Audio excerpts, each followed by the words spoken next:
આજે આપણે અતિ આવશ્યક વિષય ઉપર ચર્ચા કરીએ। આ નવી મુસીબત નજીકના વર્ષોમાં બહુ વધી ગઈ છે, જેમાં આપણા સમાજના કરોડો રૂપિયા બરબાદ થાય છે। આપણા ધ્યાન ન દેવાના કારણે આપણા સમાજમાં ભિક્ષાની આદત વધતી જાય છે અને ભિખારીઓની સંખ્યા વધતી જાય છે। આપણે થોડુંક ધ્યાન દેવાનું છે। ચાલો આપણે તેના ઉપર વિચારીએ અને સમજમાં આવે તો તેના ઉપર ઇન્શાઅલ્લાહ અમલ જરૂર કરશું। રમઝાનનું મુબારક માસ ચાલી રહ્યું છે। રમઝાન આવે તેના કરતા પહેલા જ અમુક ઠગો ભિખારીનું કોસ્ચ્યુમ પહેરીને સાથે માઇક રાખીને મુસ્લિમ એરિયાઓમાં પહોંચી જાય છે। અલ્લાહ કે નામ પર દે દો, રમઝાન કા સદકા દે દો માજી, અને માજી 10ની નોટ કાઢીને તેને આપી દે છે અને એમ 2000 અને 3000ની રોકડી કરી લે છે આખા દિવસમાં। અમુક ઠગો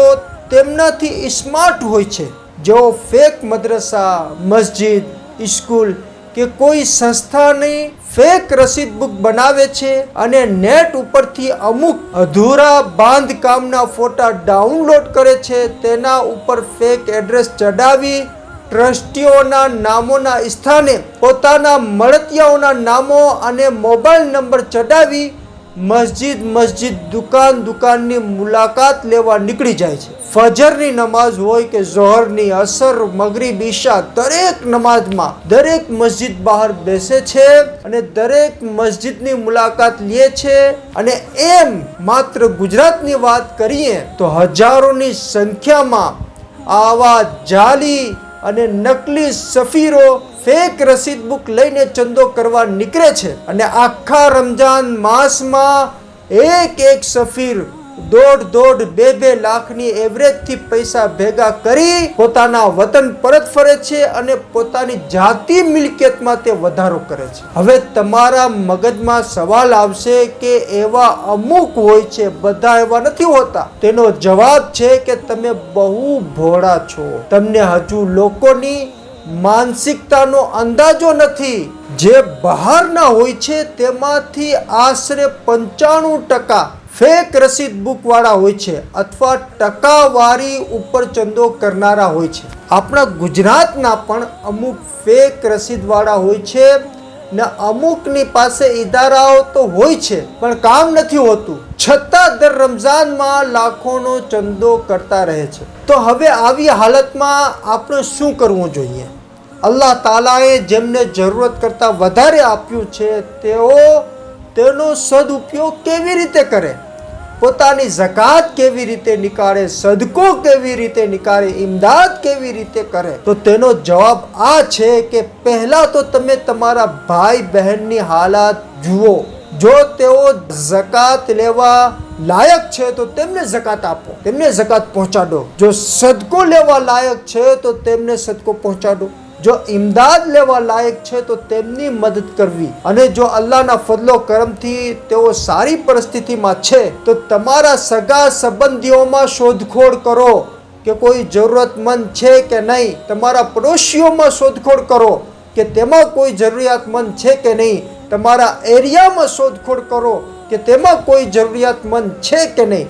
જો જરૂરિયાતમંદ હોય તો તેમની મદદ કરો પહેલા, પછી તમારા એરિયા અથવા ગામની મસ્જિદ, મદરસા કે સ્કૂલમાં જેવી જરૂરત હોય પ્રથમ તેના ફાળામાં વધારેમાં વધારે ભાગ લેવો। જો ત્યાં જરૂર ન હોય તો આપણા ગુજરાતમાં જે ખિદમતો કરે છે, જેમ કે સાવરકુંડલા વાળા દાદા બાપુનું નેક કામ મિશન અને દાવતે ઇસ્લામી, સુન્ની દાવતે ઇસ્લામી, પીપળિયા રાજ, પોરબંદર, જામનગર, જુનાગઢ, ધોરાજી, વેરાવળ, ઉના વગેરે સ્થાનોએ આપણા મોટા ઇદારા છે, જે જૂના પણ છે અને જાણીતા પણ છે। તેમના સફીરો પાસે ફાળો લખાવો, કેમ કે ત્યાં ફ્રોડ થવાની સંભાવના નહીવત છે।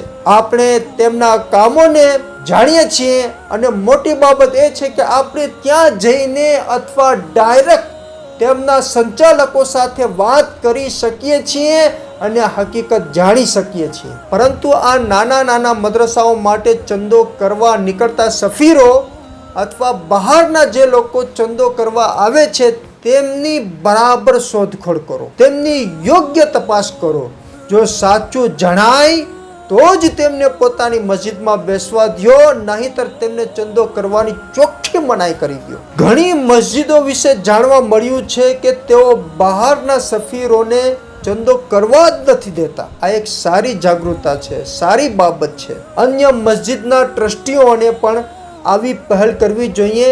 આ આવકાર્ય કાર્ય છે. આપણી મસ્જિદ, આપણો મદરસો, આપણી સ્કૂલ, આપણી સંસ્થામાં ઘણી મદદની જરૂર હોય છે. ઘણા કામો પૈસાના અભાવે અટકેલા હોય છે, પરંતુ બહારના ધુતારા ભિખારી અને કપટી સફીરો પોતાના ગજવાના ખર્ચા માટે, જલસા કરવા માટે આપણે ઉલ્લુ બનાવીને ચંદો કરી જતા રહે છે, અને આપણી સંસ્થાના સંચાલકો ખાલી હાથે પૈસા મળે તો કામ આગળ વધે ની રાહ જોઈ બેઠા રહે છે. માટે આપણે જાગૃત થવું જોઈએ અને આવા બનાવટી સફીરોને બંધ કરવા જોઈએ, અને આપણી સંસ્થાઓને મદદ મળતી રહે તેવા પ્રયત્નો કરવા જોઈએ.